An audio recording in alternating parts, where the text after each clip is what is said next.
Price lord.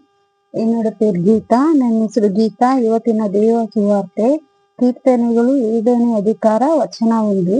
ಯೆಹೋವನೇ ನನ್ನ ದೇವರೇ, ನಿನ್ನ ಮೊರೆ ಹೊಕ್ಕಿದ್ದೇನೆ. ಹಿಂದೆಟ್ಟುವವರೆಲ್ಲರಿಂದ ತಪ್ಪಿಸಿ ನನ್ನನ್ನು ಕಾಪಾಡು. ಇಲ್ಲವಾದರೆ ನನಗೆ ರಕ್ಷಕನಿಲ್ಲವೆಂದು ತಿಳಿದು ಶತ್ರುವು ಸಿಂಹದಂತೆ ಮೇಲೆ ಬಿದ್ದು ನನ್ನನ್ನು ಅರಿದು ಬಿಟ್ಟಾನು. ಯೆಹೋವನೇ ನನ್ನ ದೇವರೇ, ನಾನು ಕೈಗಳಲ್ಲಿ ಅನ್ಯಾಯವುಳ್ಳವನು. ದೇವರ ವಾಕ್ಯವಿದು. ದೇವರಿಗೆ ಕೃತಜ್ಞತೆ ಸಲ್ಲಲಿ. ಪ್ರೀತಿಯ ದೇವರ ಮಕ್ಕಳೇ, ನಾವು ದಿನನಿತ್ಯ ಜೀವನದಲ್ಲಿ ಅನೇಕ ಪಾಪಗಳನ್ನು ಮಾಡಿ ದೇವರಿಂದ ನಾವು ದೂರವಾಗಿರುತ್ತೇವೆ. ಇವತ್ತಿನ ಕೀರ್ತನೆಗಳಲ್ಲಿ ದಾವೀದ ರಾಜನು ದೇವರಿಗೆ ಮೊರೆ ಹೊಕ್ಕುತ್ತಾನೆ. ಯೆಹೋವನೇ ನನ್ನ ದೇವರೇ, ನಿನ್ನನ್ನು ಮೊರೆ ಹೊಕ್ಕಿದ್ದೇನೆ.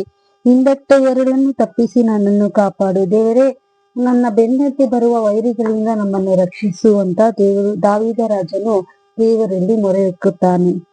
ಇಲ್ಲವಾದರೆ ನನ್ನ ರಕ್ಷಕನಿಲ್ಲದೆ ತಿಳಿದು ಶತ್ರುವು ಸಿಂಹದಂತೆ ಮೇಲೆ ಬಿದ್ದು ನನ್ನನ್ನು ಅರಿದು ಬಿಟ್ಟಾನು. ನಮ್ಮ ದೇವರು ನಮ್ಮ ಜೊತೆಯಲ್ಲಿ ಇಲ್ಲವೆಂದು ತಿಳಿದರೆ ಅನೇಕ ದುಷ್ಟ ಆತ್ಮಗಳು ನಮ್ಮನ್ನು ಹೇಗೆ ಬಲೆಗೆ ಬೀಳಿಸುವುದು, ಹೇಗೆ ನಾವು ಅವನ ಬಲೆಗೆ ಹೋಗುವುದು ಎಂದು ಆಲೋಚಿಸುತ್ತಿರುವುದು. ಪ್ರೀತಿಯ ದೇವರ ಮಕ್ಕಳೇ, ದೇವರು ನಮ್ಮ ಜೊತೆ ಇಲ್ಲವಾದರೆ ನಾವು ಶೂನ್ಯವಾಗುತ್ತೇವೆ. ಇದರಿಂದ ನಾವು ದಿನನಿತ್ಯವೂ ದೇವರ ವಚನವನ್ನು ಧ್ಯಾನಿಸಿ ಅದರಂತೆ ನಡೆಯೋಣವಾಗಲಿ.